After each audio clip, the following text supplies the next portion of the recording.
இன்னைக்கு நம்ம பார்க்க போற இந்த படத்தோட பேரு காமஅழகியின் 7 கணவர்கள். படத்தோட டைட்டில் வச்சே இது என்ன மாதிரி படம்னு கண்டுபிடிச்சிருப்பீங்க. இது 2009ல வெளியான ஒரு டர்க்கிஷ் மொழி படம். இந்த படம் யூடியூப்ல அவைலபிளா இருக்கு. பாக்குறவங்க அதை பார்க்கலாம். இந்த படத்தோட கதையை மட்டும் தெரிஞ்சுக்கணும்னு நினைச்சீங்கன்னா இந்த வீடியோவை பார்த்து தெரிஞ்சுக்கங்க. இன்னும் நம்ம சேனலை சப்ஸ்கிரைப் பண்ணாம பார்த்துட்டு இருக்க நண்பர்கள் சப்ஸ்கிரைப் பண்ணிக்கங்க. அப்பதான் நான் போடுற வீடியோ எல்லாமே உங்களுக்கு நோட்டிபிகேஷன்ல வரும். சரி, இப்ப இந்த படம் என்னங்கிறத பார்க்க ஆரம்பிச்சிடலாம். படத்தோட ஆரம்பத்திலேயே மரியமா காமிக்கிறாங்க. இவ இல்லைங்க நம்ம படத்தோட ஹீரோயின். மரியம் அவளோட தங்கச்சி கல்யாணத்துக்காக வெளியூர்ல இருந்து வந்திருக்கா. அவ தங்கச்சி பேரு சோபி.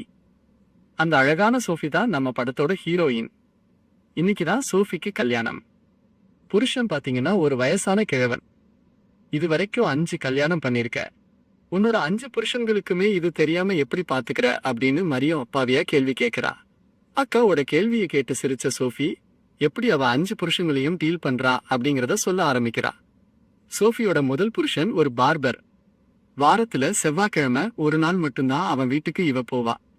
அவன்கிட்ட என்ன பொய் சொல்லி வச்சிருக்கான்னு பாத்தீங்கன்னா, இவ ஒரு பெரிய பணக்கார ஜமீன்தார் வீட்டுல வேலைக்கு இருக்கிறதாகவும் செவ்வாய்க்கிழமை தான் இவளுக்கு லீவ் கிடைக்கும். அதனாலதான் செவ்வாய்க்கிழமை உன்னை பார்க்க வரேன் அப்படின்னு அவன்கிட்ட சொல்லி வச்சிருப்பான். 2வது புருஷன் பாத்தீங்கன்னா அவன் ஒரு காவலாளி. அவனுக்கு வாரத்துல புதன்கிழமை மட்டும்தான் லீவ் கிடைக்கும். அதனால புதன்கிழமை அந்த காவலாளி இவ வீட்டுக்கு வருவா. சோ புதன்கிழமைய அவனுக்கு ஒதுக்கி வச்சிருக்கா. 3வது புருஷன் ஒரு சோல்ஜர். கல்யாணமான உடனே அவன் போருக்கு போயிருவான். இன்னும் உயிரோட தான் இருக்கான். அப்பப்ப சோஃபிக்கு லெட்டர் எழுதுவான். அவனுக்கு வியாழக்கிழமையே அவ ஒதுக்கி வச்சிருக்கா. 4வது புருஷன் பாத்தீங்கன்னா அவன் ஒரு பிசினஸ் மேன். வெள்ளிக்கிழமை மட்டும்தான் அவன் சோஃபியா வீட்டுக்கு வருவா. அதனால வெள்ளிக்கிழமைய அவனுக்கு ஒதுக்கி வச்சிருக்கா. சோஃபியாவோட 5வது புருஷன் பாத்தீங்கன்னா அவன் ஒரு கைதி. அவனுக்கு சனிக்கிழமைய ஒதுக்கி வச்சிருக்கா. சோஃபியாவோட 6வது புருஷன், அதாவது இன்னைக்கு அவ கல்யாணம் பண்ண போறா இல்லையா, அந்த 6வது புருஷனுக்கு ஞாயிற்றுக்கிழமைய ஒதுக்கி வச்சிருக்கா. இப்ப நம்மளுக்கு அடுத்த கேள்வி வருது. எதுக்காக இவளுக்கு 6 புருஷன் அப்படின்னு? எதுக்காக? எல்லாம் காசுக்காக தான். இவ பண்ற செலவுக்கு ஒரு புருஷன் வச்சுக்கிட்டா ஒரே வருஷத்துல அவன் காலி ஆயிடுவான். அதனாலதான் 6 புருஷனுங்களா வச்சிருக்கா. இதுல என்ன பியூட்டின்னு பாத்தீங்கன்னா, எந்த புருஷனுக்குமே சோஃபிக்கு இத்தனை கல்யாணம் ஆயிருக்கிறது தெரியாது. ஒவ்வொரு புருஷன் கிட்டமும் விதவிதமா பொய் சொல்லி அவங்கள கல்யாணம் பண்ணிருக்கா. இதனால ஒவ்வொரு புருஷன் கிட்ட இருந்தும் தினம் தினம் அவளுக்கு ஏகப்பட்ட பணம் கிடைக்குது. அந்த பணத்துல அவ ராஜபோக வாழ்க்கை வாழ்ந்துட்டு இருக்கா. இதையெல்லாம் சந்தோஷமா அக்கா மரியம் கிட்ட சொல்லிட்டு இருக்கா. மரியம் பாத்தீங்கன்னா வேற ஒரு ஊர்ல வேலையில இருந்தவ இப்ப அந்த வேலையை விட்டுட்டு சோஃபி கூடவே வாழ்றதுக்காக இந்த ஊருக்கே வந்துட்டா. அதனாலதான் அவளுக்கு சோஃபிய பத்தி தெரியல. இத்தனை கேள்விகளையும் கேட்டிருக்கா. ஆட்டம் பாட்டத்தோட சோஃபியாவோட 6வது கல்யாணம் நடந்து முடியுது. அவளோட 6வது புருஷன் பாத்தீங்கன்னா அவன் ஒரு ரைட்டர். நிறைய கதையெல்லாம் எழுதியிருக்கான். அதன் மூலம் அவனுக்கு ஏகப்பட்ட பணவரவு. அதனாலதான் இவன் கிழவன் கூட பார்க்காம சோஃபி இவனை கல்யாணம் பண்ணியிருக்கா. நைட்டும் வருது. இன்னைக்கு எப்படியாவது அவ குகையில பிளாஸ் பண்ணிடணும் அப்படின்னு ஆசையோட 6வது புருஷன் பெட்ரூம்குள்ள நுழையறான். சோஃபி மேல இருந்து காதலால அவளுக்கு ஒரு வைர நெக்லஸ் கிஃப்டா கொடுக்கறான். சந்தோஷமா நெக்லஸ் வாங்கிக்கிட்ட சோபி கிணத்துல தண்ணி சேர்ந்து விடுவான்னு பார்த்தா, எனக்கு இன்னைக்கு டயர்டா இருக்கு, நான் காலையில நேரத்தோட வேலைக்கு போகணும், லேட்டா போனா என் முதலாளி திட்டுவாங்க அப்படின்னு அந்த கிழவன் கூட முதல் இரவை அவாய்ட் பண்ணிடுறான். எப்படியும் சம்பவம் பண்ணிடலான்னு வந்த ரைட்டருக்கு இது பெரிய ஏமாற்றமா இருக்கு. இருந்தாலும் வேற வழி இல்ல, அழகான பொண்டாட்டியாச்சே, அவ சொல்றத கேட்டுதானே ஆகணும். ஆனா அவளோ இந்த ரைட்டர் கிட்ட இருக்கிற சொத்துக்காக தான் அவனை கல்யாணம் பண்ணிருக்கான் அப்படிங்கிறது அந்த ஆளுக்கு தெரியாது. இப்படியே நாட்கள் உருண்டோடுது. ஒரு நாள் மத்திய வேலையில அக்கா கூட பேசிட்டு இருந்த சோஃபி அங்க ஏதோ சத்தம் கேட்க ஜன்னலை ஓபன் பண்ணி பார்க்கிறா. பார்த்தவளுக்கு ஒரே ஆச்சரியம். அங்க புதுசா ஒரு ஆள் நின்னுட்டு இருக்கா. அவன் யாரு அப்படின்னு மரியம் கிட்ட விசாரிக்க, இவன் தான் நம்ம கிராமத்துக்கு வந்திருக்கிற புது வைத்தியர் அப்படின்னு சொல்றா. அந்த வைத்தியர் பாத்தீங்கன்னா அந்த ஊர்ல இருக்கிற நாட்டாமையோட பொண்ணுக்கு உடம்பு சரியில்லைன்னு சொல்லி அவளை பாக்குறதுக்காக கூப்பிட்டு வரப்பட்டிருக்கான். நாட்டாமையோட பொண்ணு பேரு ரெசி. ரெசிய பரிசோதிச்ச டாக்டர் அவளுக்கு தேவையான மருந்துகளை கொடுக்கறான். ஆனா அந்த ரெசிக்கு இந்த டாக்டரை கல்யாணம் பண்ணணும்னு ஆசை. அதே சமயத்துல அவன் ஒரு டாக்டர் அப்படின்னு அக்கா சொல்லவும், எனக்கு உடம்பு சரியில்லை அப்படின்னு சோஃபி பெட்ல படுத்துக்கிறான். இத புரிஞ்சுக்கிட்ட மரியம் அவனை நான் கூட்டிட்டு வரேன் அப்படின்னுட்டு வெளியே போறான். நாட்டாம்மா வீட்டுக்கு வந்த மரியத்தை கூட நாட்டாம்மா சம்சாரம் பேசிட்டு இருக்கிற மருந்து கொடுத்து முடிச்சிட்டு அந்த டாக்டரும் அங்கிருந்து கிளம்புறான். டாக்டருக்கு பின்னாடியே ஃபாலோ பண்ணிட்டு வந்த மரியம் என் தங்கச்சிக்கு உடம்பு சரியில்லை, கொஞ்சம் அவளை வந்து பாருங்கன்னு வீட்டுக்கு கூட்டிட்டு வர சோஃபியா பரிசோதிச்ச டாக்டர் அவளுக்கு சில மெடிசன்ஸ் கொடுக்கறான். ஆனா சோஃபியோட காதல் பார்வையை பார்த்து தாங்கிக்க முடியாம டாக்டர் கொஞ்சம் தடுமாற இந்த டாக்டரை 7வது புருஷனா கல்யாணம் பண்ணணும் அப்படின்னு சோஃபி முடிவு பண்ணிடுறான்.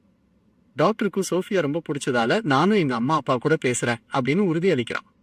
அதே சமயத்துல சோஃபியாவோட பிசினஸ் பண்ற அந்த புருஷன் வெள்ளிக்கிழமை தான் அவன் யூஸ்வலா வருவான். ஆனா இன்னைக்கு ஒரு வியாபார விஷயமா வெளியூருக்கு போயிட்டு இங்க நேரா திங்கக்கிழமையே வந்துடுறான். பொண்டாட்டிய பாக்குறதுக்கு போறதுக்கு முன்னாடி பழிச்சுன்னு போலான்னு சொல்லிட்டு அங்க இருக்கிற சலூனுக்கு வரான். இந்த சலூன் கடைக்காரன் தான் சோஃபியோட முதல் புருஷன். ஷேவ் பண்ணிட்டு இருக்கும்போது யார பார்க்க வந்திருக்கீங்கன்னு சலூன்காரன் கேட்கவும் அந்த ரெட் ஹவுஸ்க்கு தான் வந்திருக்கேன் அப்படின்னு பிசினஸ் மேன சொல்றான். இதை கேட்டு சலூன்காரனுக்கு ஒரே ஆச்சரியமா போகுது. ரெட் ஹவுஸ் எம் பொண்டாட்டி வீடாச்சே, ஒருவேளை இன்னொரு சோஃபியும் அந்த வீட்லயே குடியிருக்கலாம் போல இருக்கு அப்படின்னு அந்த மக்கு பார்பரும் முடிவு பண்ணிக்கிறான். இந்த சமயத்துலதான் அந்த டாக்டர் சேமோட அம்மா சோஃபியா பார்க்கலாம் அப்படின்னு அவங்க ஊருக்கு வர்றா. வர்ற வழியில இந்த சலூனை பார்க்கவும் சரி, வீட்டுக்கு போறதுக்கு முன்னாடி பொண்ணை பத்தி இங்க விசாரிக்கலாம் அப்படின்னு சொல்லி சோஃபியாவோட முதல் புருஷனான அந்த பார்பர் கிட்ட வந்து அந்த ரெட் ஹவுஸை பத்தி விசாரிக்கிறான். அங்க எதுக்கு போறீங்க அப்படின்னு சலூன்காரனும் கேட்க, அந்த வீட்டுல இருக்கிற சோஃபியை தான் என் பையனுக்கு கல்யாணம் பண்ணி வைக்க போறேன் அப்படின்னு சொல்லவும் இந்த மாங்காவும் அந்த வீட்டுல 3 சோஃபி இருப்பாங்க போல இருக்கு அப்படின்னு திங்க் பண்ணிக்கான். கொஞ்ச நேரத்திலேயே சாமோட அம்மாவும் தங்கச்சியும் சோஃபியை பாக்குறதுக்காக அவ வீட்டுக்கு வராங்க. அவங்கள சோஃபியோட அப்பா தான் வரவேற்கிறாரு. அவருக்கு சோஃபியோட கல்யாண லீலைகள் எல்லாமே தெரிஞ்சும் கண்டிக்க மாட்டாரு. ஏன்னா அவரும் சோஃபி மாதிரி பணத்துக்கு பேராசை பிடிச்சவர் தான். கரெக்டா இந்த சமயத்துல சோஃபியோட அந்த பிசினஸ் புருஷன் வீட்டுக்குள்ள வர மரியம் தான் அவனை வரவேற்கிறா. மாடியில சாமோட ஃபேமிலி சோஃபிய பொண்ணு பார்த்துட்டு இருக்காங்க. இப்போ இவனை அங்க மேல விட்டா கதை கந்தலாயிரும் அப்படின்னு அவனை அப்படியே மடக்கி சமையல் ரூம்ல போய் உட்கார வைக்கிறா. அவன்கிட்ட ரொம்ப குழஞ்சு பேசி சோஃபி வாக்கிங் போயிருக்கா. இப்போ வந்துருவா அப்படிங்கிற மாதிரி அவனை கன்வின்ஸ் பண்ணி அங்க உட்கார வச்சிடுறா. அதே சமயத்துல மாடியில தடைப்புடலா ரெடியான சோஃபி சாமோட குடும்பத்துக்கு முன்னாடி வந்து உட்கார சோஃபியை பார்த்து அவங்க அம்மாவுக்கு அவளை ரொம்ப பிடிச்சு போகுது. இந்த மாதிரி இன்னசென்ட்டான ஒரு பொண்ணை என் பையனுக்கு கல்யாணம் பண்ணி வைக்கணும்னு தான் ரொம்ப நாளா பொண்ணு தேடிட்டு இருந்தேன். நான் நினைச்ச மாதிரியே அமைஞ்சிருச்சு அப்படின்னு அந்த அம்மா சோஃபிக்கு ஒரு வைர நெக்லஸ் கிஃப்டா கொடுத்துட்டு போறாங்க. அந்த குடும்பம் முன்வாசல் வழியா வெளியே போக பின்வாசல் வழியா சோஃபியோட பிசினஸ் புருஷனை மரியம் மேல அனுப்புறான். இப்ப அந்த சாம் பாத்தீங்கன்னா சலூன் கடைக்கு வர்றான். கட்டிங்கா ஷேவிங்கா அப்படின்னு சோஃபியாவோட பார்பர் புருஷன் கேட்க, நீட்டா ஷேவ் பண்ணுங்க, எனக்கு கூடிய விரைவில கல்யாணம் அப்படின்னு சொல்றான். அதுக்கு என்ன ஜாமன் பண்ணிட்டா போச்சு அப்படின்னு அவனுக்கு ஷேவ் பண்ற அந்த சமயத்துல அவங்க 2 பேரும் டிஸ்கஸ் பண்ணிக்கிறாங்க. அப்பதான் சாமு அந்த ரெட் ஹவுஸ்ல இருக்கிற சோஃபியாவை தான் நான் கல்யாணம் பண்ணிக்க போறேன் அப்படிங்கிற தகவலை பார்பருக்கு சொல்றான். என் மனைவி பேரும் சோபியா தான், அவ்வளோ அந்த ரெட் ஹவுஸ்ல தான் இருக்கா அப்படின்னு அப்பாவியா பார்பரும் சொல்ல, இப்போ சாம் என்ன நினைச்சுக்கிறானா, அந்த ரெட் ஹவுஸ்ல 2 சோஃபியா இருப்பாங்க போல இருக்கு அப்படின்னு அவன் நினைச்சுக்கிறான். அந்த பார்பர் சோபிய ரொம்ப நம்புறான். தன்னோட மனைவி கனவுலையும் கூட தனக்கு துரோகம் பண்ண மாட்டான் அப்படிங்கிற அதீதமான நம்பிக்கையில எதை பத்தியும் விசாரிக்காம விட்டுறான்.